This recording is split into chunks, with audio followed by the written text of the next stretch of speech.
Hello, c'est François. Bienvenue sur Pourquoi, le podcast qui vous embarque dans l'aventure de la prise de décision. Et oui, parce que la prise de décision, on y est confronté tous les jours. Et je sais pas vous, mais moi, je me suis toujours posé la question de savoir comment on prend une bonne décision, comment on prend une mauvaise décision, et existe-t-il même une bonne ou mauvaise décision ? Et donc, je suis parti à la rencontre d'entrepreneurs, artisans, artistes, pour comprendre comment eux prennent tous les jours leurs décisions. On parle d'expérience, d'inspiration, de méthodologie. Et aujourd'hui, je vous embarque dans une toute nouvelle interview avec mon invité pour comprendre comment, au travers de son expérience, il prend ses décisions. Ah, et on se retrouve en fin d'épisode pour faire un petit débrief de ce qu'on a entendu aujourd'hui. Allez, je vous laisse sur l'épisode. Bonne écoute. Hop. Juste avant que cet épisode commence, j'ai une petite chose à vous dire. Ou du moins à vous expliquer. En effet, suite à différentes complexités, cet épisode n'a pas pu être tourné en physique, en face à face. On a dû le faire sur un logiciel de recording à distance et j'ai bien peur que ça se ressente un peu.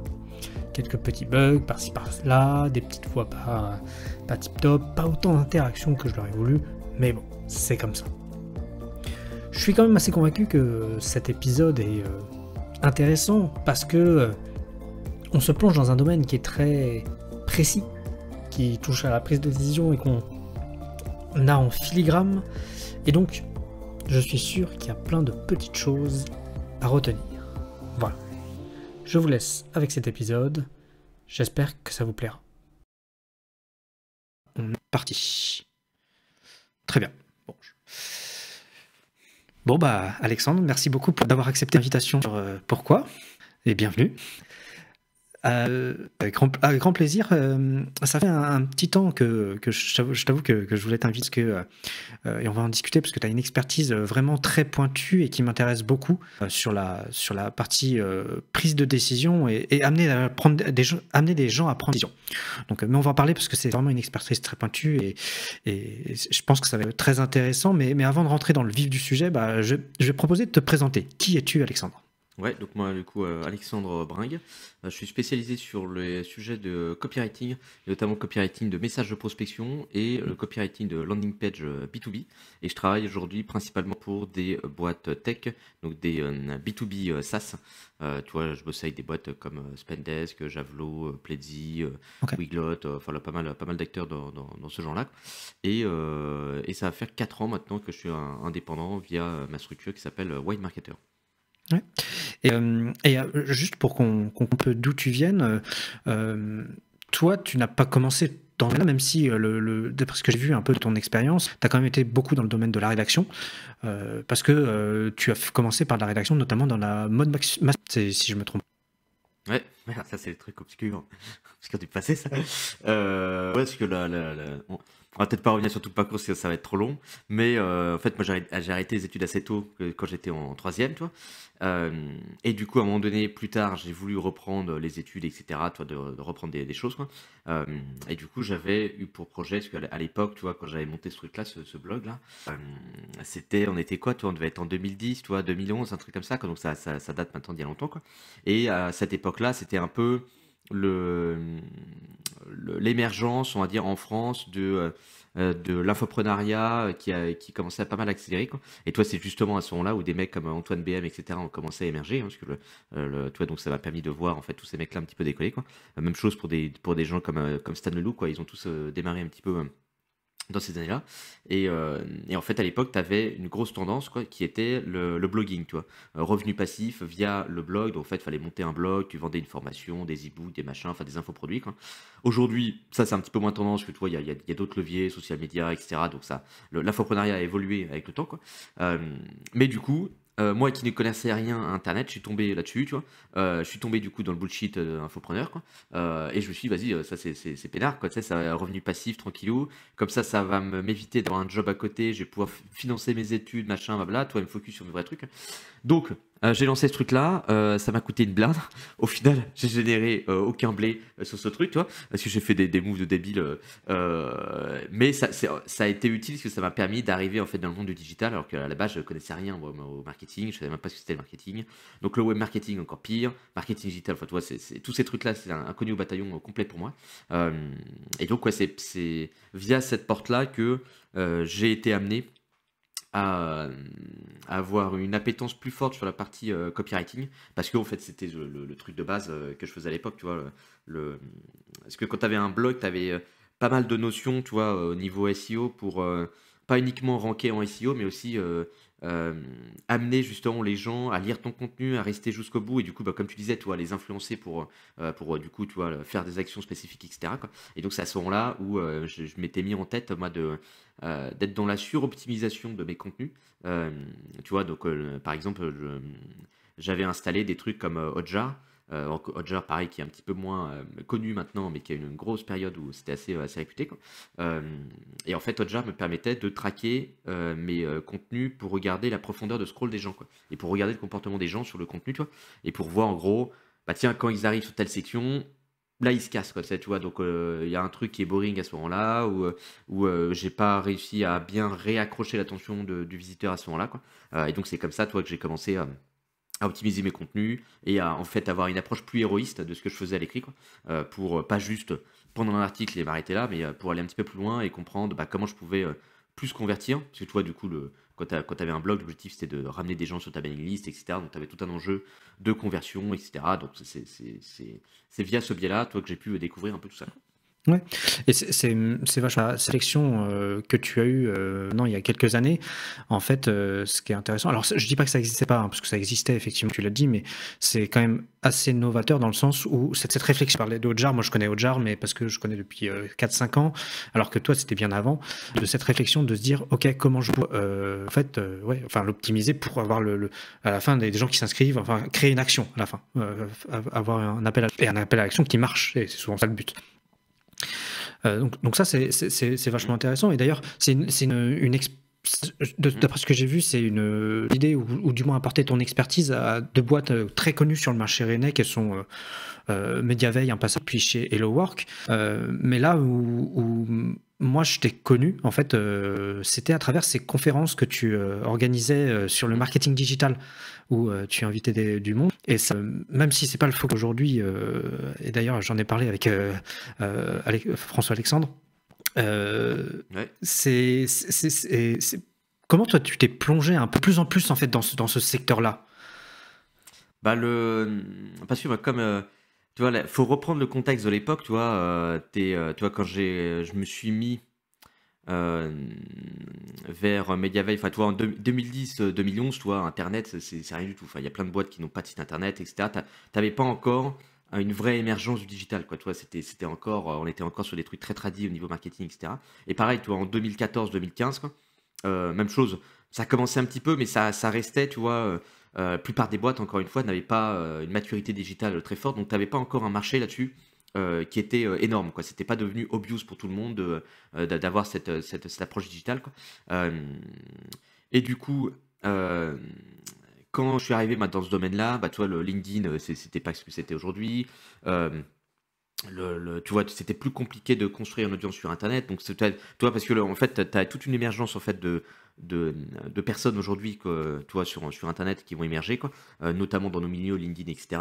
Mais tu vois, t'as eu un avant, après, avec The Family, par exemple. Tu vois. Donc, The Family, on peut dire ce qu'on veut du drama The Family aujourd'hui, quoi. Mais il y a eu une influence, tu vois, entre avant et eux, tu vois, qui ont amené en fait tout un secteur un petit peu, tu vois, à se démocratiser, quoi, et qui a permis certaines personnes, toi, d'émerger, alors qu'en fait, à la base, tu avais, tu vois, toute cette expertise, enfin, tout ce champ, tu vois, de compétences qu'ils ont un petit peu ouvert, tu vois, toute cette culture, elle n'était pas disponible aussi facilement à l'origine, quoi. Donc, c'était plus compliqué quand tu étais un random, que tu débarquais comme ça tout seul, de trouver les bonnes sources d'informations, de savoir vers où chercher, quoi.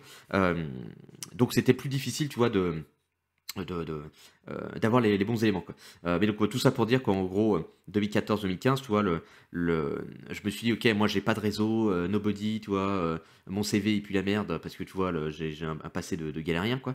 Enfin, tu vois, le passé de galérien, dans le sens où, pas un parcours linéaire, pas d'école, pas de machin. Enfin, tu sais, du coup, sur le papier, je pars avec un handicap par rapport à d'autres, tu vois, bah, qui ont un parcours plus linéaire avec, une école externe. Donc, tu vois, il y avait des red flags en gros sur mon CV où tu te dis: «Oh putain, lui j'ai l'impression que c'est un bolos, quoi», tu vois? Donc on va peut-être pas avancer avec lui parce que c'est plus risqué d'avancer avec un mec comme ça que d'avancer avec un mec, tu vois, où tu te dis: «Bon, bah, lui, OK, il a eu un parcours, qui me semble classique, qui me semble correct», tu vois? Donc c'est plus safe, quoi.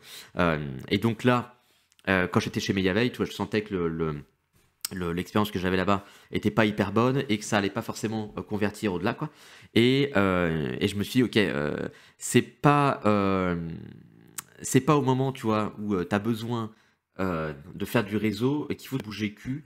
Parce que tu vois, souvent c'est ce qui se passe, c'est que tu vois, quand les gens recherchent une alternance, un stage, ce genre de truc ou même un job, c'est à ce moment-là où ils vont essayer de se mettre un peu en action, envoyer des messages et machin, et tu as envie de leur dire: «Ouais mec, mais en fait, c'est pas maintenant qu'il faut me contacter», tu vois? Je veux dire, hein, tu viens me voir là parce que tu as un besoin spécifique, mais c'était en fait avant, quand tu cherchais rien ou qu'il fallait essayer de créer des relations, quoi. Et donc là, je me suis dit: «OK, faut que je capitalise sur le fait que je sois euh, à moitié en poste là chez Megaveil, tu vois, que j'ai un peu le badge Megaveil pour essayer, toi, de me créer un semblant de réseau et capitaliser un peu sur cette petite expérience pour me sortir de ma sauce, quoi. Donc c'est à ce moment-là, toi, où en fait sur Rennes, je faisais pas mal de meet-up à l'époque.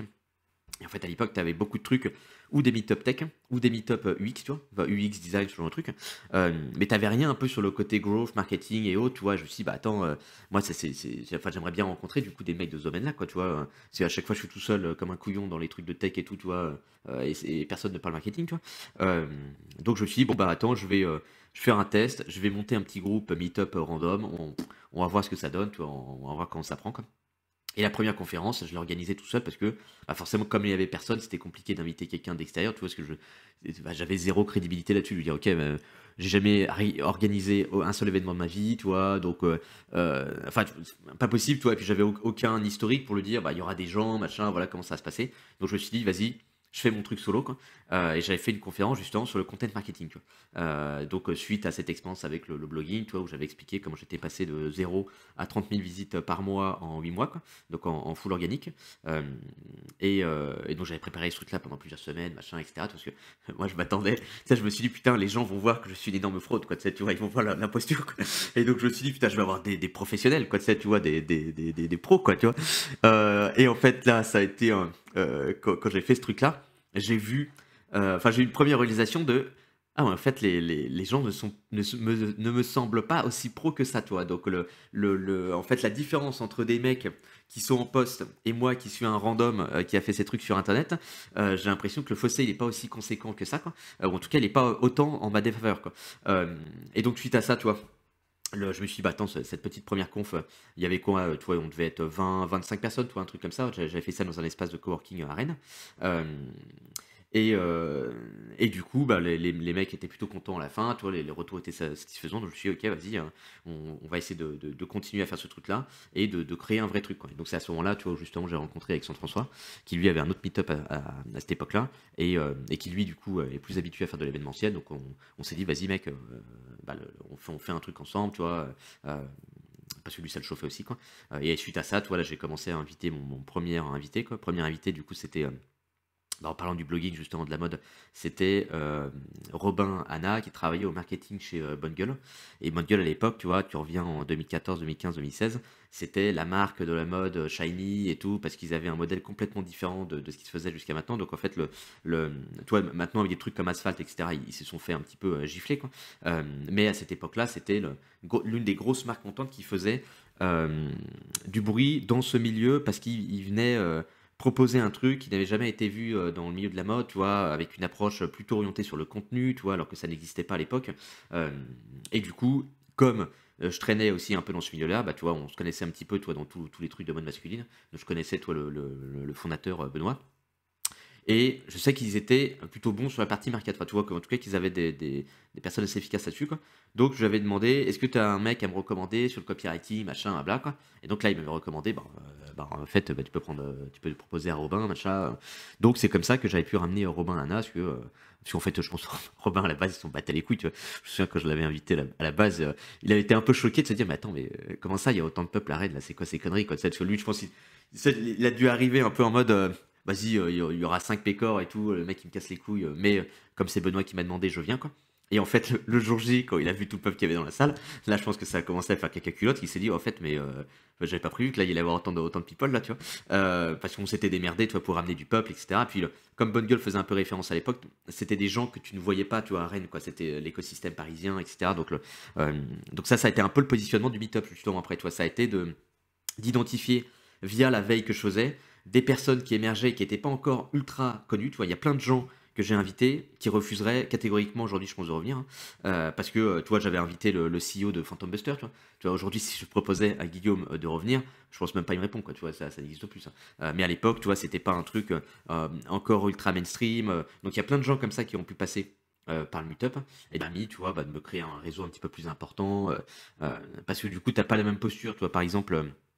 Il y avait des gens en fait avec qui j'essayais de discuter à l'époque quand j'avais pas ce meet-up qui me snobaient et tu sais qui étaient un peu en mode vas-y toi t'es une merde je te parle pas quoi tu vois. Et en fait là j'ai vu l'impact de devenir entre guillemets un média quoi. C'est-à-dire quand tu commences à créer en fait une forme de contenu quel qu'il soit hein, ça peut être un meet-up des trucs sur LinkedIn un podcast etc. t'es, euh, tu n'as plus le même statut, alors qu'en réalité, tu n'as pas changé, quoi. C'est-à-dire que tu vois, tu n'as pas de contenu et tu fais un contenu, je veux dire, la personne reste la même, quoi, tu vois. Mais du coup, ça c'est là où j'ai vu en fait la puissance un petit peu de ce meet-up-là, parce que ça m'a permis de créer des relations avec des gens qui ne m'auraient jamais adressé la parole ou qui n'auraient pas eu la même relation avec moi si j'avais pas fait ce truc-là. Parce que du coup, tu deviens un peu une source de visibilité pour eux, donc ils ne te traitent pas de la même manière, égal à égal qui se met en place. Euh, et donc, bref, cela m'a permis, toi, de nouer un premier réseau, quoi, et de me mettre en action pour ne pas rien foutre et en gros rester dans mon coin et attendre que ça se passe. Tu vois, j'ai essayé d'être plus proactif parce que je savais que je partais de plus loin par rapport à d'autres. Donc, il allait falloir que je me sorte les doigts du cul pour me sortir de ma sauce, quoi. Sinon, j'allais rester encore dans un bourbier pendant je sais pas combien de temps, quoi. Donc, voilà pour la version un petit peu longue sur la partie meet-up, quoi. Ouais. Et d'ailleurs, c'est ce que je peux témoigner, parce que moi, j'en ai suivi. Alors, je sais que à l'époque, on vous voyait comme, enfin, on te voyait, on voyait tout le monde, ce meet-up comme un peu le podcast qui invite des gens un peu sur des sujets super techniques, super précis, avec des outils un peu obscurs, mais on sent le potentiel de fou. Enfin, on sent le potentiel de fou après, parce que je serais bien, je ne dirais pas que je faisais les choses parce que c'était pas le cas, mais c'était super technique à chaque fois. Je me rappelle de choses et c'était enfin beaucoup apprécié. Donc c'était très cool.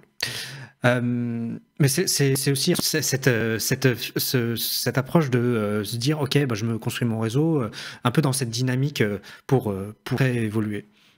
D'ailleurs, quand on parle d'évolution, bah, j'en viens à ton expérience actuelle qui est aujourd'hui, comme tu disais, tu as fondé Wild Marketer, tu accompagnes pas mal d'entreprises, alors de manière très spécialisée.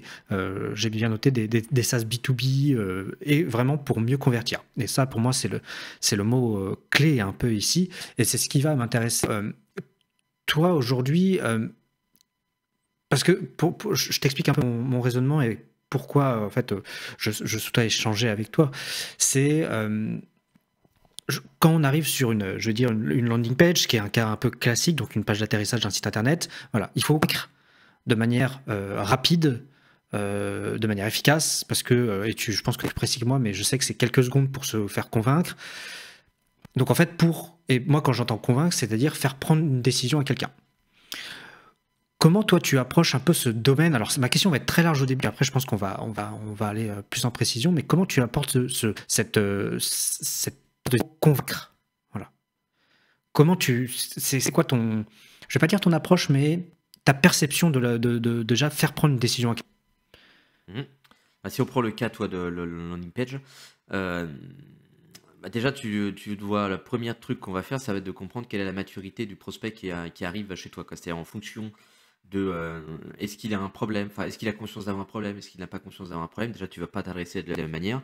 Euh, Est-ce qu'il connaît des solutions à son problème? Bah pareil, en fait, là, tu vas pas lui dire la même chose parce que tu vois, quelqu'un qui a un problème mais qui ne connaît pas du tout les solutions potentielles au truc, euh, tu vas avoir un discours qui va être beaucoup plus noob. Euh, Toi, ça va pas du tout être la même chose. Par contre, quelqu'un qui est un petit peu plus avancé, qui connaît des solutions potentielles, il va très vite te dire, ouais, non, mais d'accord, mais du coup, ça fait quoi en plus que par rapport à tel truc que j'utilise déjà pour essayer de régler le problème, quoi. Et donc, en fait, là, tu vas devoir être plus précis pour lui montrer pourquoi toi, ce que tu proposes, c'est différent par rapport à ce qui existait et comment ça va combler les manques qui faisaient que ta solution existante ne marchait pas, quoi. Tu vois, donc en fait, c'est tout un travail en fait de reframe. Enfin, quand je dis reframe, toi, c'est euh, où tu vas recadrer un peu les choses pour donner une perspective différente à la personne, pour lui dire, OK, aujourd'hui, tu as ta telle vision sur ton problème, et donc tu penses que solution, c'est X, Y, Z. Sauf que en prenant un peu plus de recul, je vais te montrer que ce truc-là, ça n'a pas de sens, et que si tu essaies d'utiliser ça pour régler ton problème, ça va continuer à ne pas marcher, ou tu vas avoir des résultats qui sont médiocres parce que X, Y, Z. Et en fait, pour vraiment corriger ton problème, tu es obligé de faire ça, ça et ça. Et justement, ce truc-là, c'est là, enfin, c'est ce que moi je propose du coup comme solution, et ça va te permettre du coup de réussir, tu vois, à vraiment corriger ton souci, quoi. Donc en fait, tu as toute une mécanique, quoi, où parfois tu as besoin d'expliquer du coup pourquoi les solutions existantes ne sont pas bonnes et pourquoi du coup ce que tu essaies de faire ne fonctionne pas, ou en tout cas quels sont les risques de cette solution là, quoi. Et à partir de là, tu vois, là tu vas pouvoir ensuite introduire ta nouvelle solution, quoi. Et après, si tu as des prospects encore plus matures, alors ça arrive du coup sur des marchés assez saturés, là ils vont arriver avec OK, toi quand tu fais par exemple du service, euh, souvent tout le monde a à peu près le même service. Donc en fait là tu vas devoir te différencier sur OK, bah, qu'est-ce qui fait que toi, par exemple, tu es une meilleure ESN que les autres, quoi. Tu sais, toi, une meilleure SS2I, vous proposez tous un peu les mêmes trucs. Donc, dans quelle situation tu vas être meilleur, et du coup, par rapport à quel problème tu vas être plus efficace que les autres, et qu'est-ce qui vous montre que tu es plus efficace que les autres là-dessus. Donc, toi, en fonction de la maturité, tu vas pas avoir le même niveau de discours parce que plus les gens sont peu matures sur le problème, plus tu vas avoir un discours un petit peu débutant, toi. Plus ils vont être matures, plus il va falloir être précis par rapport à ce que tu vas raconter pour leur montrer qu'en fait, tu es une meilleure alternative par rapport à ce qui existe sur le marché, quoi. Et donc ton niveau de discours, tu vois, peut être accessible pour certains et complètement inaccessible pour d'autres, en fonction de ce que tu as sélectionné, quoi. Ouais. Et ça doit demander parce que tu vois, là, tu nous dis, tu nous présentes les choses assez simplement dans le sens où tu nous dis voilà, il faut entre guillemets recadrer ou savoir à qui tu parles, mais déjà bon, l'étape en amont hein, qui est bien en amont, c'est de savoir à qui on parle. Bon, ça je ne vais pas rentrer dans le sujet parce que c'est un sujet à part entière, mais une fois effectivement mettre le contexte et bien ciblé. Aujourd'hui, toi, quels sont tes principaux constats sur justement cette partie-là quand tu vois, quand tu constates un peu de tous les jours, parce que tu fais un peu des retours sur LinkedIn, et d'ailleurs, j'invite tous les conseils souvent ultra précis déjà, et tu partages beaucoup de choses sur LinkedIn que moi je trouve très intéressant, et je dis pas ça parce que tu es là, mais c'est parce que je te suis depuis un certain temps. Mais quels sont tes principaux constats de manière générale sur les pratiques qui sont faites aujourd'hui en matière de justement du copywriting ou du cold emailing, parce que c'est aussi une partie sur laquelle tu travailles pas mal. Ouais, parce que du coup, ça permet de rendre plus palpable aussi ce qu'on raconte pour les matérialiser avec un truc assez concret où tu peux faire des parallèles plus faciles. Si on parle copywriting de façon plus générale, tu vois, il y a un des problèmes en France où en fait le copywriting, ça a beaucoup émergé via le milieu des infopreneurs, quoi. Tu sais, c'est un truc où en fait ceux qui ont été les premiers un peu à rusher là-dessus, c'est les infopreneurs, et en fait ça existe depuis des plombs. Mais du coup, tu vois, par exemple, tu prends le copywriting en France, bah justement on parlait de Mediaveil, tu vois. Alors je vais pas citer des noms, tu vois, mais quand j'étais chez Mediaveil à l'époque, donc c'était quoi, de 2015, je crois, si je dis pas de conneries, quoi. Je parlais de copywriting. Quand je parlais de copywriting, les gens pensaient que je parlais des droits, tu sais, des trucs, des droits, tout droit réservé, là, machin, tu sais, des copyrights, quoi. Alors qu'en fait, donc ça te montre un peu le niveau de maturité sur les personnes en fait qui faisaient du contenu à l'époque. Copywriting, ça n'existait pas, quoi. Et donc en fait, ça a émergé un petit peu plus, tu vois, via l'infoprenariat et via notamment Stan Leloup en France, euh, qui s'est positionné sur ce credo assez tôt, au moment où en fait c'était pas ultra réputé, quoi. Donc ça existait déjà, mais toi ça nécessitait qu'en fait tu sois plus lié au milieu infoprenarial, que tu aies un peu une culture US sur tes sources de veille pour aller un petit peu plus sur ces terrains, quoi. Toi, donc en France, ça a mis quand même du temps à émerger. Aujourd'hui, c'est devenu ultra mainstream, hein. Et en fait, tout le monde, tous les mecs qui étaient rédacteurs, par la force des choses, ça s'est transformé en copywriter. Mais du coup, toi, forcément, tu te retrouves avec un fossé parce que normalement, le rôle du copywriter, c'est justement, comme tu dis, d'aller dans les trucs de persuasion, etc. Donc, c'est pas juste d'écrire des trucs random. Tu es obligé normalement d'avoir une posture assez stratégique avec du coup des débats sur la persuasion, quoi.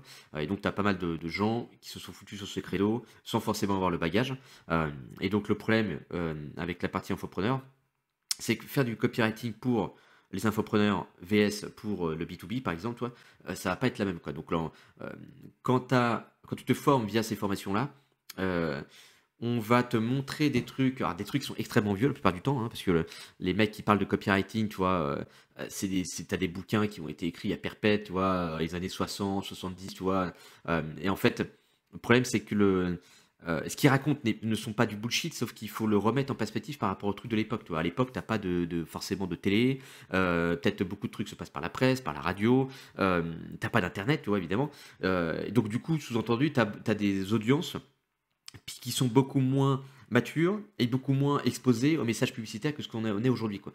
Euh, donc, tu pouvais te faire influencer de manière plus facile, on va dire, parce que il n'y avait pas un degré d'awareness, tu vois, donc euh, je sais pas comment on dit, de conscience, tu vois, sur le marché qui était très fort, quoi.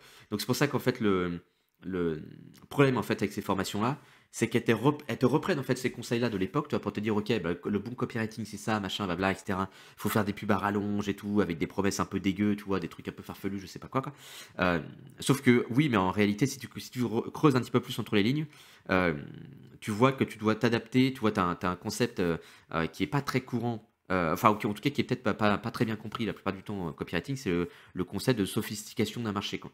Donc, en gros, euh, plus le marché est habitué à avoir des promesses débiles, enfin en gros plus il est exposé à des trucs de copywriting, plus il va devenir sophistiqué là-dessus, et donc plus il va être alerte sur et autocritique sur un peu ce qu'il va voir, quoi. Donc c'est pour ça que tu vois les trucs infopreneurs où tu cibles des gens mainstream, souvent c'est des trucs dégueulasses où tu te dis c'est du scam, quoi. C'est du scam parce que toi tu es plus sophistiqué, parce que tu en as vu déjà pas mal, donc en fait tu as un degré de maturité sur le sujet qui fait que tu as dépassé un stade de sophistication basique qui t'amène en fait à ne plus être happé par ce genre de truc, quoi. Mais des gens en fait qui n'ont pas trop été exposés par des trucs copywriting, eux ça peut résonner avec eux. Mais ce truc là par exemple, tu vois, ce machin de sophistication, c'est rarement mis en avant alors que c'est l'une des clés les plus importantes pour adapter ce que tu fais, quoi. Donc c'est pour ça que les concepts de copywriting que tu peux voir, faut toujours les prendre avec un peu de recul pour voir ok, ce truc-là, en soi, ça marche, mais est-ce que ça pourrait marcher sur mon audience, c'est-à-dire sur un marché qui est plus sophistiqué, qui connaît un petit peu mieux les codes, et qui, du coup, va associer ça à du scam, et pas forcément, tu vois, un copywriting persuasif, pertinent, donc ça va plus les rebuter qu'autre chose, quoi. Et c'est ça, en fait, du coup, le problème avec les formations aujourd'hui, c'est qu'elles vont t'apprendre à faire du copywriting infopreneur, et du coup, tu as énormément de mecs qui sont positionnés sur les trucs email marketing, enfin en gros tous les trucs qui gravitent un peu autour du monde infoprenarial. Mais dès que tu arrives dans d'autres domaines, là, bah, il y a nobody, hein. Parce qu'il y a pas de formation aujourd'hui qui fait référence là-dessus, parce que les process sont pas les mêmes, c'est pas le même truc, et t'es obligé d'être beaucoup plus subtil en fait dans ce que tu fais, quoi, toi. Et donc ce serait l'un des premiers constats que je ferais en tout cas sur le marché aujourd'hui par rapport au copywriting. Et ce que je retiens aussi, ce que tu dis, de ce que j'en déduis aussi, c'est que, euh, comme tu me dis, il y a des gens sur des choses larges, ok, mais ça demande que, je pense que tu en as un parfait exemple parce que et c'est bien marqué sur ton, tu vois, sur ton site, je fais le parallèle avec ton site, c'est que toi, c'est pas le sujet. Donc ça veut dire que, alors, il y a sûrement des gens très brillants qui peuvent parler de plusieurs sujets, mais ça doit demander une certaine connaissance du client, du public auquel tes clients, toi, t'adressent, pour te spécialiser et devenir vraiment précis et proposer les bonnes choses au bon moment. Parce que tu t'adresses vend des fourchettes comme tu t'adresses à quelqu'un qui vend un des derniers services en B2B, quoi. Ouais, oui, parce que du coup, ce qui est aussi difficile quand tu sors de ce milieu infopreneur, parce que du coup, les mecs t'apprennent à faire du copywriting pour deux choses normalement. c'est ou pour email marketing, pour faire des séquences. Alors, quand je te dis email marketing, c'est de la newsletter, des trucs comme ça. Donc, c'est pour ça que tu as une grosse tendance aujourd'hui, une grosse mouvance des emails quotidiens, ce genre de trucs, etc. Parce que tu as beaucoup de. T'as un marché sur ces trucs-là. Les gens sont formés sur ce sujet. Donc, en fait, tu as des gens qui sont spécialisés dans la rédaction d'emails pour les envoyer à ta liste, à ta liste d'abonnés, quoi. Mais faire de l'email marketing, ça n'a rien à voir, par exemple, avec faire de la prospection. Donc, faire, tu vois, des messages de prospection. Et du coup, comme les formations ne t'apprennent pas à faire des trucs de prospection, tout ce que tu vas savoir faire, ça va être des pages de vente, donc pour des infopreneurs, quoi. Donc ça, du coup, le marché est bien mature là-dessus, et donc il y a quand même des trucs à faire, quoi. Et la partie faire des emails, quoi. Mais sur le reste des trucs, finalement, tu as assez peu d'acteurs ou de formations qui font vraiment référence à ce sujet, quoi.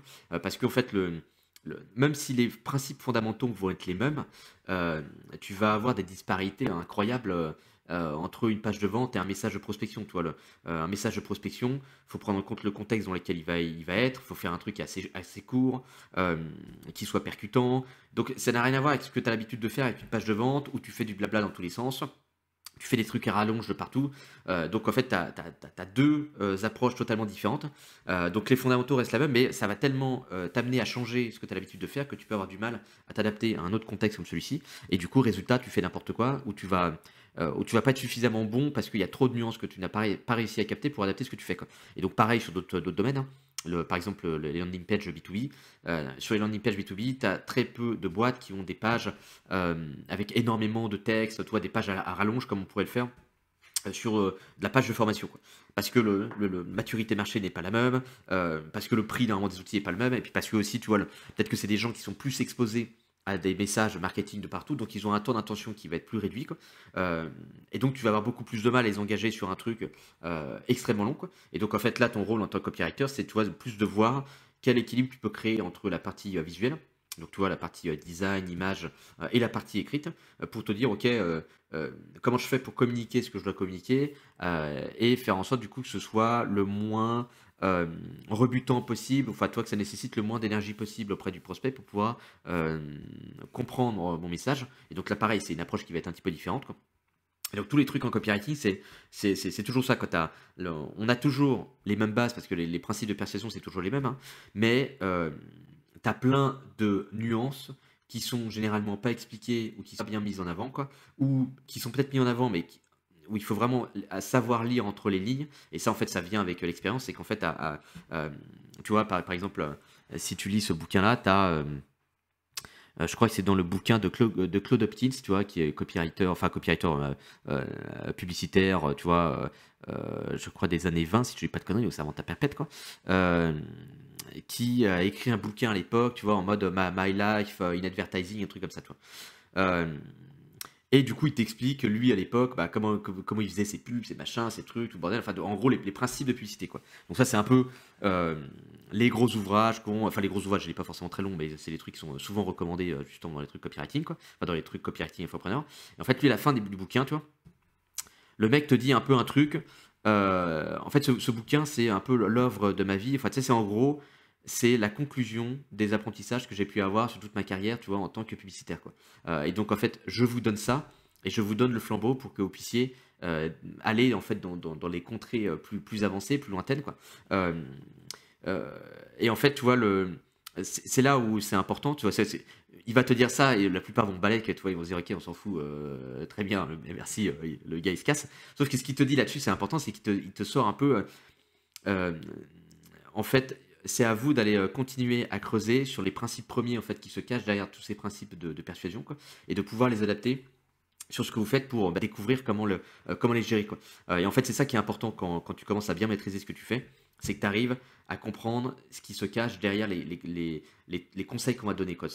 Donc, t'as un bouquin qui va te donner un conseil, et en fait, en soi, le conseil est peut-être pas mauvais, mais ce que tu as besoin de comprendre pour bien interpréter, c'est de comprendre la sous-jacente en dessous, c'est-à-dire tu vois le principe premier qui se cache derrière ce truc-là, pour savoir en gros si tu peux l'adapter dans ton cas ou si finalement, en fait, bah non, ça n'a aucun sens parce que si je creuse vraiment sur le fond du truc, la finalité c'est X, Y, Z.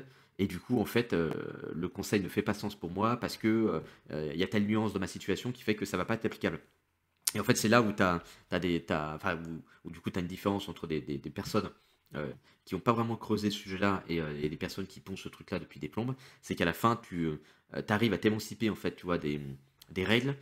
Pour pas créer des nouvelles règles, mais en fait pour comprendre ce qui se cache, tu vois, ce qui se cache dans l'essence de ces règles-là, quoi, tu vois, donc dans ces principes premiers, quoi. Et c'est à partir de ce moment-là où tu arrives à identifier les nuances, tu arrives à adapter ce que tu fais, euh, et tu as une conscience de ton travail qui va te permettre d'aller pousser dans des terrains où d'autres personnes ne peuvent pas aller, quoi. Hmm.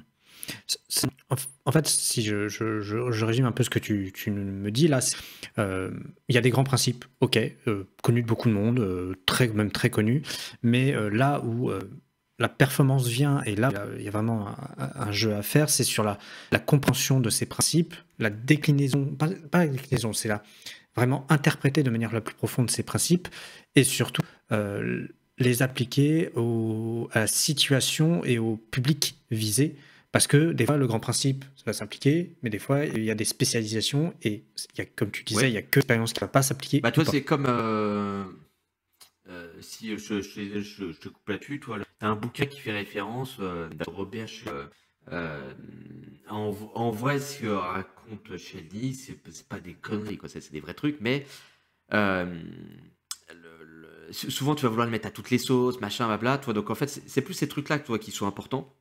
Et ensuite, après, dans ce que tu vas faire, euh, tu vas pouvoir interpréter ce qui se passe, mais tu es obligé, toi, de les mélanger avec d'autres concepts, quoi. C'est-à-dire que tu vois, encore une fois, quand le marché devient sophistiqué, ils deviennent, toi, self-aware, donc toi, suffisamment conscient de ce qui se passe pour mettre un plein de blocages et du coup de moins tomber dans ce biais psychologique. Par exemple, toi, les trucs de rapport, de je sais pas quoi, etc., quoi.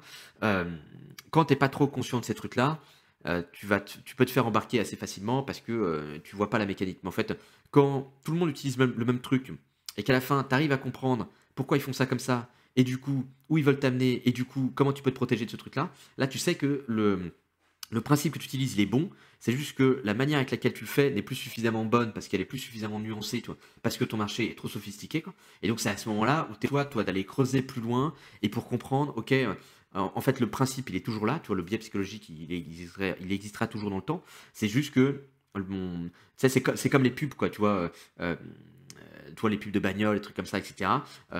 Il y a toujours des désirs cachés derrière le pourquoi t'achètes un truc, quoi. Et donc en fait, si dans ta pub t'es trop direct sur t'achètes ça parce que t'as besoin de statut, de machin, etc., ça va te rebuter à fond parce que c'est un peu, tu vois, un désir caché que toi tu vas te bullshiter toi-même pour pas révéler qu'en fait t'achètes la caisse pour un délire de statut, quoi.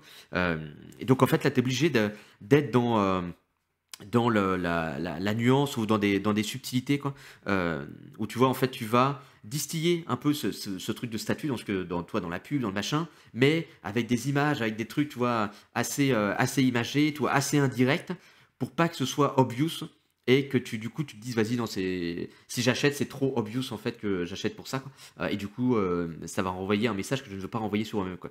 Donc en fait c'est ça aussi que tu dois faire dans les trucs copywriting, c'est qu'à un moment donné il faut que tu arrives à comprendre qu'il faut cacher, entre guillemets, un peu ce que tu fais, tu vois, pour pas que ce soit trop évident et du coup que ça rebute les gens, quoi. Et ça, pareil, c'est un truc, tu vois, dont personne ne parle la plupart du temps, mais c'est là où tu as une vraie diff pour bien adapter ce que tu fais et du coup remettre en question les pratiques ou les conseils copywriting qu'on peut donner, quoi. Ça me fait beaucoup penser au cold emailing qu'on faisait encore et dont je suis coupable, hein, que je faisais il y a encore quelques temps où en fait on fait du cold emailing de manière. Alors tu sais, on essayait de cacher nos intentions, de dire voilà, on vous vend, on vient pas vous vendre un truc et tout ça. Et en fait, c'était, je pense, à mon avis, super obvious que on essayait de vendre un truc à la plupart des gens qui n'en avaient pas besoin en plus. Donc bref. Mais ouais, c'est assez fou et je suis assez d'accord avec enfin je suis assez en phase avec ce que tu dis sur la partie voilà être raccord, connaître son contexte et puis surtout toujours chercher l'amélioration et une fois que c'est connu du marché toujours aller chercher plus loin comment mieux distiller un peu ces arguments après, pour faire prendre une décision. Et ce qui va m'amener à une toute dernière question sur cette partie-là, et parce que tu nous as déjà donné plein de conseils et à travers une expérience, c'est est-ce que tu aurais un peu un cas concret, alors bien sûr sans citer de marque, c'est pas ce qui nous intéresse, mais de choses où comment toi tu as pu faire évoluer, alors que ce soit du cold emailing ou une landing page ou un autre sujet, hein, pour vraiment donner un cas un peu concret de OK, on est parti de là et on a fait ça, ça, ça, et on est arrivé là, bah, même si c'est jamais parfait, on a pas mal évolué et avancé. Un exemple, alors je peux te prendre peut-être un vieux truc, alors du coup, oui, comme c'est un vieux truc, mais ça peut peut-être te permettre de voir. Quand j'étais chez Hello Work, on avait une filiale qui s'appelle toujours, qui existe encore, qui s'appelle Ma Formation. Euh, et en fait, et du coup, ça permet de mettre en avant des trucs qui sont importants. C'est-à-dire que, comme tu disais, il faut que les gens aient besoin de ce que tu vas leur pousser, sinon tu vas galérer, quoi. C'est-à-dire que tu vois, il y a un peu cette illusion, tu vois. C'est pour ça que j'évite de travailler moi avec des boîtes qui sont trop early stage, parce que, toi, typiquement, j'avais une personne comme ça hier, tu vois. Personne qui m'a pillé, machin, bla quoi. C'était du coup une boîte de service, donc pas vraiment dans ma cible. Donc une boîte de production vidéo, de short, ce genre de truc, quoi, de format court et tout, machin. Euh, et, euh, et, et il me sortait, bah, je sais plus, quoi, tu vois, qu'en gros, ils n'avaient pas énormément de clients, hein, parce que, ils démarraient tout juste le truc. Et bah, je lui disais, ok, en fait, à ton stade, là, l'enjeu, c'est pas forcément d'aller faire de la perf immédiatement. L'enjeu, en fait, c'est d'aller regarder qui peut être intéressé par rapport à ce que tu fais. Parce qu'en fait, ce qu'il me disait, c'est qu'il y avait un souci, c'est qu'en fait, le marché euh, les trouvait trop chers, quoi. C'est-à-dire que tu vois, dans les gens qui prospectaient, ils les trouvaient trop chers parce qu'aujourd'hui, le marché de la vidéo short, comme ça, etc., ça s'est commoditisé de manière assez importante. Et en fait, tu as l'impression que tu peux filmer un truc à l'arrache sur ton iPhone, machin, et du coup, que ça coûte que dalle, quoi. Tu vois, t'as pas besoin de faire des grosses prods, chiadées, etc. Euh, et lui, du coup, dans son cas, bah, ils ont l'impression qu'en fait, ils peuvent cartonner, machin, avec de la prospection, que ça va cartonner, etc. Et là, je dis, bah, en fait, toi, l'enjeu dans ton cas, possiblement l'offre que tu as aujourd'hui, tout le monde s'en fout parce que peut-être qu'ils ne voient pas l'intérêt de faire des trucs plus premium par rapport à des vidéos filmées à l'arrache, toi. Et il me parlait, tu sais, des pubs, là, je sais pas si tu vois sur TikTok, là, des trucs. Merde, je sais plus comment ça s'appelle là, Azaro, truc comme ça là, Azaro, ou je sais plus quoi, la nana là qui vend des, tu vois le truc là, où du coup tu sais c'est des genres de petits happenings et tout, enfin ça où tu sens le côté c'est fait à l'arrache de fou quoi, tu sais, tu vois, c'était filmé vite fait, le truc a buzz. Et du coup, maintenant, les marques, apparemment, veulent ce genre de choses, quoi. Tu vois, donc tu commences à en avoir plein qui reproduisent un peu ce genre de truc. Toi, j'ai vu Burger King faire la même, tu vois, pour capitaliser un petit peu là-dessus, quoi. Mais du coup, c'est pas des trucs où forcément tu vois une valeur à payer très cher parce que tu te dis, bah ça on peut le faire en interne. Enfin, tu prends n'importe qui, tu prends un iPhone, on filme un peu le truc, on fait un petit montage vite fait, puis c'est bon, ça part quoi. Euh, donc là, dans ces situations-là, l'enjeu, bah, dans son cas à lui, c'était de trouver est-ce que le fait d'avoir de la vidéo plus premium, ça peut intéresser certaines marques ou pas. Tu vois, est-ce que du coup, il y en a qui ont quelque chose à faire, de payer plus cher pour avoir quelque chose de plus premium, et du coup, ils se ressentent, enfin, ils sont moins à l'aise sur le fait d'aller faire des trucs, des formats courts, moins quali, filmé un petit peu comme ça de façon organique avec de l'iPhone ou autre. Euh, et sur en fait, possiblement, tu vas te rendre compte que le marché n'a pas envie de ce genre de truc. Et tu vois, en parlant avec lui, il m'a dit ouais, bah ça fait complètement sens ce que tu dis, parce que là, tu vois, je me dis qu'on a fait n'importe quoi, on a fait dans le sens inverse, parce qu'on prospecte qui? On prospecte les restaurateurs. Et les restaurateurs, c'est des mecs qui n'ont pas de thunes, qui sont très price sensitifs, tu vois. Donc en fait, eux, ils vont viser du prix bas. Donc en fait, ils sont pas dans l'optique de faire du premium, à moins que tu aies déjà une chaîne qui cartonne déjà bien et t'es bien développée. Mais du coup, c'est pas du tout la bonne cible pour aller vendre un truc cher, toi. Et donc en fait, dans ces cas-là, tu as déjà ce premier enjeu, quoi, d'aller trouver la bonne audience et de savoir si oui ou non, du coup, ton offre peut susciter un intérêt sur ton marché, quoi. Et en fait, plus tu as une offre, entre guillemets, qui va être irrésistible, toi, et qui va régler le vrai problème de ton prospect, plus ça va susciter un intérêt fort, quoi. Par exemple, toi, sur le côté RH, euh, en fait, si tu veux cartonner sur le truc RH, euh, il faut que tu arrives avec toi, par exemple, si tu recherches des candidats et que tu n'as pas de candidat sur ton offre d'emploi et que tu galères depuis plusieurs mois à recruter le bon profil, ben en fait, meilleure manière d'aller approcher, c'est d'arriver déjà avec des candidats potentiels qui matchent avec le besoin et qui sont possiblement préqualifiés par rapport à ta boîte. C'est-à-dire en gros qui sont intéressés et qui veulent rentrer en relation avec toi, quoi. Et donc, toi, avec ma formation, c'était la mécanique justement qu'on avait utilisée, quoi.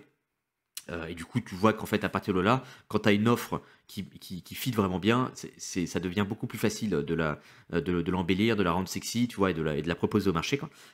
Et c'était l'une de mes séquences qui a le mieux fonctionné, quoi. On avait fait un truc sur des anciens clients et sur les bases de prospects qu'on avait, quoi. Et en fait, ma formation, c'était très bien foutu parce que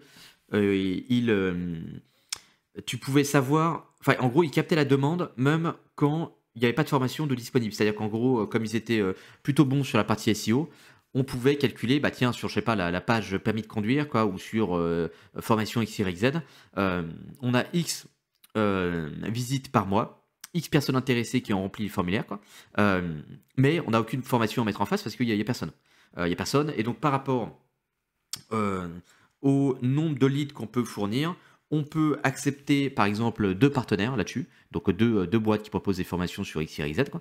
Euh, parce que tu vois, le modèle de ma formation, c'était un modèle à la performance où tu payais au lead, etc. Enfin, tu vois, en gros, ce business model de ma formation, il était juste parfait, quoi. C'était le truc idéal parce qu'il était parfaitement aligné avec ce que les gens voulaient vraiment acheter. Parce que les gens, en fait, ils s'en foutent de la visibilité, quoi. Eux, ce qu'ils veulent, toi, c'est des candidatures sur leur truc, quoi. Toi, c'est des leads, quoi, des prospects. Donc, si toi, tu leur dis, moi, j'ai déjà X prospects par mois qui tombent, mais j'ai rien à mettre en face, en fait, tu as déjà la garantie d'avoir ces prospects-là. Donc, en fait, tu arrives et tu n'es pas dans une. Tu vois, tu n'es pas en train de faire une promesse avec potentiellement, si on a de la chance, tu auras ce résultat-là. Tu lui dis, en fait, c'est obligé. J'ai déjà ce vivier de candidats-là aujourd'hui. Donc, en fait, si tu viens avec moi, je te donne ces leads-là, quoi. Et donc, ces leads-là, ça représente X par mois, quoi. Et donc, là, ce qui était intéressant, c'est que tu pouvais jouer après avec des mécaniques d'urgence, parce qu'on a pu ping, tu vois, des prospects, quoi, pour leur dire, ouais, du coup, on a ça de disponible, on a X candidatures par mois là-dessus avec personne à mettre en face, hein. Par rapport au nombre de candidatures, nous, ça nous paraît OK de mettre 2 personnes dessus. Est-ce que ça vous intéresse? Oui, non, quoi. Et en plus, je sais plus ce qu'on leur proposait là-dessus. Tu vois, je crois que tu avais un genre de truc moitié gratuit ou je sais plus quoi. Enfin, tu vois, il y avait un truc en fait qui rendait en plus le machin encore plus irrésistible. Et donc là, tu peux activer toi, des biais cognitifs, etc. Parce que si les mecs ne nous répondaient pas, on pouvait leur dire, ok, bon bah apparemment je n'ai pas eu de retour, donc ça semble pas être un sujet pour vous, en gros d'avoir plus de leads sur les trucs. Du coup, je vais proposer cette opportunité à d'autres. Merci à vous, bonne continuation, quoi. Et donc là, toi, t'avais beaucoup de mecs du coup qui nous répondaient en mode non, mais en fait, je pensais que c'était du spam ou je sais pas quoi, machin, blabla. Non, mais en fait, je suis carrément intéressé, je sais pas quoi. En fait, ce truc-là avait cartonné de ouf parce que bah, tu vois, forcément, t'avais une offre qui matchait parfaitement avec le besoin des prospects, où en fait tu viens les voir, tu leur dis, tu galères à choper des leads, moi j'ai déjà des mecs là qui attendent, tu as juste à me dire go, je t'envoie ces trucs là, et dans tous les cas de toute façon tu payes à la perf, quoi. Donc en fait tu sais combien tu vas payer, tu sais, enfin tu vois, t'avais un truc un peu no-brainer, quoi. Et donc ça, tout ça pour dire, tu vois, sur ta partie offre, ça joue beaucoup la capacité, tu vois, ta proposition de valeur à susciter un intérêt fort. Plus tu es sur un problème qui est painful, et plus les gens vont faire un lien direct entre ce que tu proposes et ta solution, plus ça va susciter un intérêt fort. Parce que c'est ça la difficulté que tu peux avoir en fait quand tu fais de la prospection ou même du marketing en général, c'est qu'en fait tu as un produit qui peut régler une certaine problématique. Par exemple, typiquement la marque employeur, tu vois. La marque employeur, aujourd'hui, je pense que ça marche un petit peu mieux qu'à l'époque, mais marque employeur, ça a toujours été un truc, tu vois, que tu peux considérer comme étant un peu fumeux, tu vois, un peu intangible, tu vois, c'est de la communication, quoi, tu vois. Donc c'est difficile de calculer les vraies retombées de ce truc-là, quoi. Et du coup, si toi, tu essayes de relier ta marque employeur au truc de tu vas trouver plus de candidats, tu vas recruter plus facilement, tu vois, en gros, ça va être la solution pour que enfin vous ayez un vivier de candidats qui soit correct pour vous. Bah, en fonction des gens que tu vas avoir en face, peut-être qu'ils vont se dire je ne crois pas en la capacité de cette solution à me délivrer cette promesse, quoi. Et donc je considère que ce n'est pas la bonne solution, quoi. Parfois, en gros, tu as des produits ou tu as des solutions qui sont pas les choix évidents, tu vois, où tu te dis non, c'est pas ça mon problème, quoi. Et toi, bah, par exemple, si tu prends le cas de l'email, l'email, toi, quand tu n'as pas de performance, euh, tu peux très bien te dire c'est parce que je contacte pas les bonnes personnes, c'est parce que je sais pas, on a une offre qui est pourrie, toi, sauf que les gens vont rarement se dire ce truc-là. Quand tu fais un email que tu n'as pas de réponse, le premier truc qui va te venir en tête, ça va être mon message, il est nul. Et du coup, en fait, il est pas assez bien écrit. Et du coup, c'est pour ça que les gens ne veulent pas me répondre, quoi. Donc, en fait, tu vois, ta maturité sur ton problème va t'amener à identifier des solutions potentielles. Et donc, plus ta solution est en cohérence avec ce que pense la personne, plus ça va être simple de le faire avancer parce qu'il a l'impression que c'est ça la bonne option. Mais quand il a l'impression que c'est. Tu vois, si par exemple, moi je m'étais plus positionné en mode c'est parce que tu n'adresses pas la bonne audience et pour ça que tu n'arrives pas à avoir des bonnes perfs, euh, même si potentiellement c'est vrai, ça va nécessiter un niveau d'éducation beaucoup plus avancé pour que la personne reframe toi, son problème, quoi. Donc reconscientise son problème et puis se dire en fait le mec il a raison, en fait c'est mon audience qui est pourrie, quoi. Euh, et du coup c'est pour ça que tu vois, tu peux parfois avoir une solution qui est pertinente par rapport au marché, mais tu as une solution en fait euh, tu vois, qui aux yeux du marché n'est pas la bonne, quoi. Et donc là, tu vas avoir beaucoup plus de mal à connecter les deux trucs ensemble. Et donc pour te parler d'une campagne là-dessus, parce que j'avais eu cette problématique-là justement à l'époque chez Ework, on avait un produit, peut-être qu'il existe encore, je sais pas s'il a été acquis ou pas, qui s'appelait la Battle Dev, quoi. Battle Dev, c'était un concours de développeurs en ligne, tu vois, pour en gros gagner des lots, des machins, mais aussi pour pouvoir te mettre en relation avec des entreprises, quoi. C'est-à-dire qu'en fonction des résultats que tu avais, on pouvait te mettre en lien avec des boîtes qui recherchaient du coup des profils comme toi, quoi. Et du coup, c'était en gros, on créait un nouveau vivier de candidats, quoi. Euh, Sauf que le problème de ce truc-là, c'est que c'était pas évident pour les boîtes. Enfin, tu sais, t'allais voir un RH et t'allais lui sortir, ouais mec, j'ai un concours développeur en ligne, est-ce que ça t'intéresse? Enfin, tu sais, il va te dire, c'est quoi ces conneries de ton truc farfelu, vas-y, casse-toi, quoi. Et en fait, c'est pour que ton produit, un produit comme celui-ci, puisse connecter, on pouvait pas faire de la prospection en direct parce que c'était un bourbier, tu vois, parce que les gens n'étaient pas assez matures. Et donc, on a mis en place tout un funnel. Euh, D'ailleurs, c'était hyper risqué de faire ce truc-là parce que c'était un moment où moi j'étais en renouvellement de période d'essai, tu vois, donc le début, ma première période d'essai était pas folle, quoi. Toi, j'avais fait un peu des moves de merde et tout, quoi. Euh, et donc, je commence à aller sur une dinguerie comme ça, mais en fait, c'était un peu le tout pour le tout. C'est-à-dire que c'était ultra risqué parce que c'était, tu vois, un peu un pari de si ça marche pas, bah, ça va me retomber sur la gueule et je vais me faire têche, quoi. Donc, au final, je vais quand même là-dessus. Et en fait, c'était tout un truc, tu vois, où j'avais mappé les étapes de maturité du prospect pour le prendre là où il était et pour justement l'amener à l'étape finale de OK, je comprends pourquoi BattleDev c'est un truc intéressant pour moi et du coup je vais convertir. Et donc en gros la mécanique c'était quoi? C'est qu'on avait démarré avec un article qui matchait avec la conscience du problème du prospect. C'est en gros lui la conscience du prospect sur ses problèmes de recrutement c'était j'ai les offres d'emploi et tout ce que je vois, c'est qu'en fait, mes offres d'emploi, les devs ne répondent pas à mes offres d'emploi. C'est-à-dire qu'ils ne postulent pas dessus, quoi. Et donc, du coup, on avait fait un contenu là-dessus où j'avais interviewé trois développeurs de chez nous, enfin de Hellowork, du coup, parce que je travaille plus là-bas, quoi. Et je leur avais dit, ok, qu'est-ce qui fait que là, tu postules pas sur les offres d'emploi? Pourquoi les offres d'emploi, c'est de la merde aujourd'hui, là? Qu'est-ce que t'aimes bien dedans? Qu'est-ce que t'aimes pas, etc. Donc, on avait fait un contenu là-dessus. Le machin avait pas mal marché, tu vois, sur LinkedIn, etc. Ça avait pas mal buzzé, ce truc-là. Et du coup, en fait, on s'est pas juste contenté de faire ça, parce que sinon, ça n'allait pas régler le problème.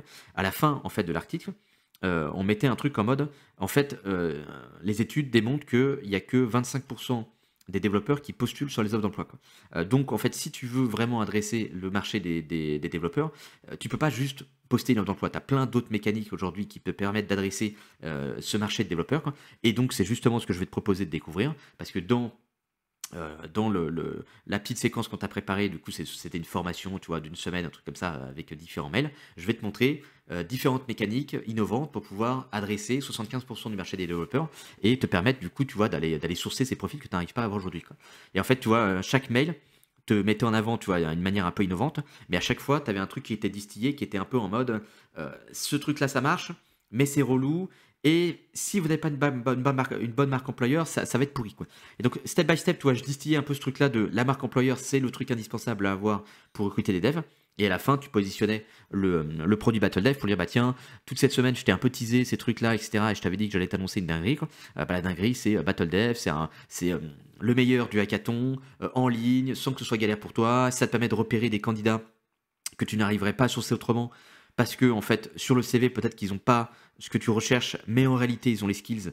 Et en fait, dans le milieu de développement, tu as beaucoup de gens qui sont autodidactes, donc en fait, leurs CV ne sont pas représentatifs de leur qualité de compétences, quoi. Et en fait, la BattleDev, c'est justement un des leviers qui va te permettre de découvrir ce vivier de candidats-là que tu n'arrives pas à capter aujourd'hui, quoi.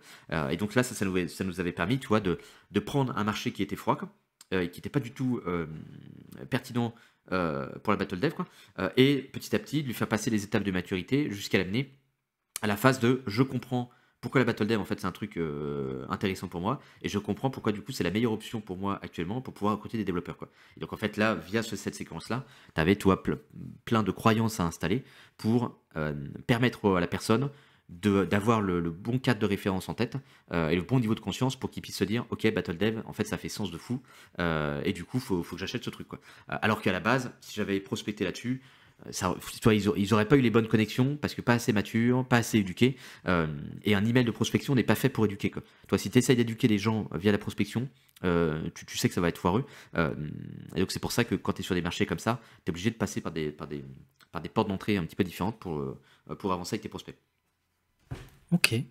Bah, c'est super intéressant parce que ça fait écho avec pas mal de choses que je connais sur la prise de décision, mais tu vois, on l'approche de l'autre côté, donc ça c'est super cool. Et en fait, effectivement, éduquer les gens, enfin éduquer, sensibiliser, les amener dans le sujet au fur et à mesure, mais pas d'un coup, pas les approcher brutalement, trouver des portes d'entrée un peu originales, c'est des choses qui parlent souvent en prise de décision, donc c'est super cool. Et bah merci beaucoup pour cet exemple super concret.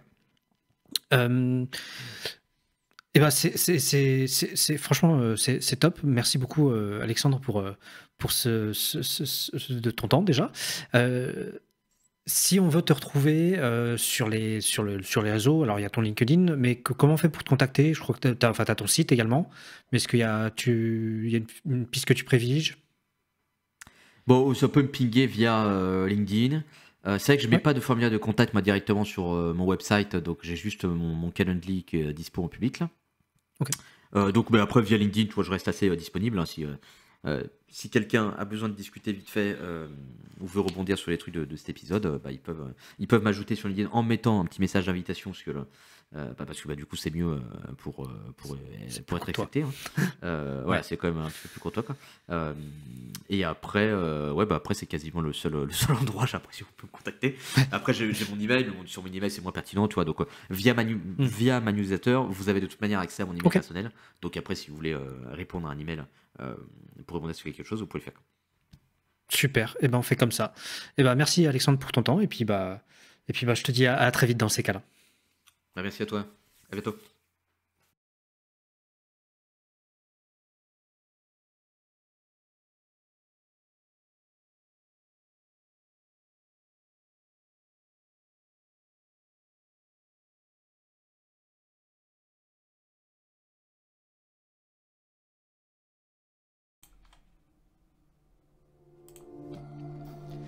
Allez, on se retrouve pour le débrief habituel.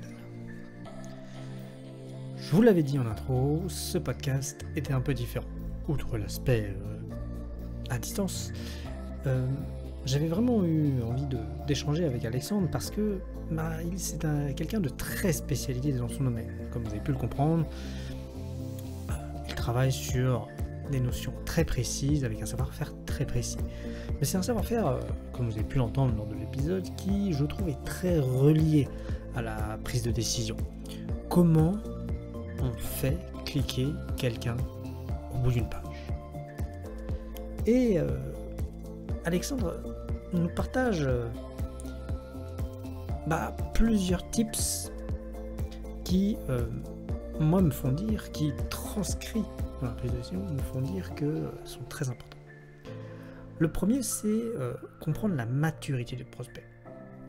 En effet, il souligne que comprendre la maturité du prospect, avant de formuler bien sûr son message, est extrêmement important. C'est-à-dire, et ça inclut, cette compréhension inclut de savoir si le prospect est conscient du problème, s'il connaît les solutions potentielles, s'il perçoit des solutions. Voilà. La communication doit être adaptée à son niveau de maturité. Pourquoi ? Parce que c'est que si on a connaissance de cette maturité qu'on peut être persuasif et faire cliquer. Effectivement. Et je retranscris ça sur la prise de décision.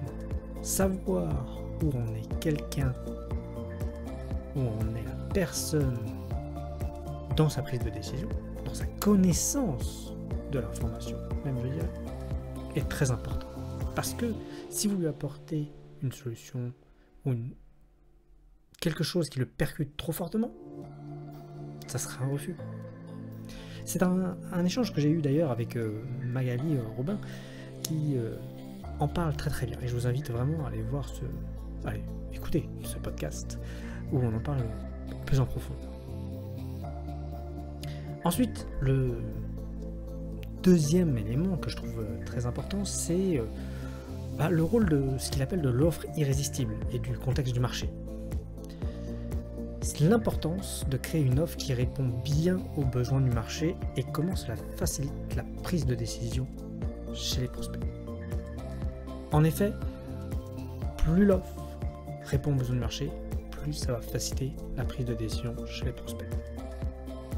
Qu'est-ce que ça veut dire en prise de décision ? Ça veut dire que si vous devez décider ou faire décider quelqu'un, parce qu'on est plutôt dans ce dernier contexte, il faut que la décision que vous proposez, la solution que vous proposez pour obtenir une décision, fit parfaitement avec ce que peut prendre comme décision. Si on est un peu à droite, si on est un peu à gauche, si on est un peu trop large, un peu trop étroit, ça ne passera pas. Enfin, et le dernier point, c'est l'importance de l'éducation et de la montée en maturité. Il est crucial d'éduquer progressivement les prospects. C'est ce qu'il nous dit. En prise de décision, j'entends ça comme il est important, il est crucial de ne pas amener tout d'un coup quand on doit faire prendre une décision. Il faut l'amener petit à petit. Voilà moi les 3 points que je retiens et que je traduis de son discours. Parce que bien sûr, lui il le dit dans son langage, dans son métier. Et voilà moi ce que je retiens. J'espère que cet épisode vous a plu et je vous dis à très vite. Salut. Voilà, c'est fini. J'espère que ce podcast vous a plu. Moi, j'ai adoré. J'espère qu'il vous aura permis de comprendre un peu comment mon invité réfléchit, comment il aborde les situations. Si vous avez aimé ce podcast, je vous invite à vous abonner, à liker et à surtout le partager si vous pouvez. Merci beaucoup et à dans 2 semaines.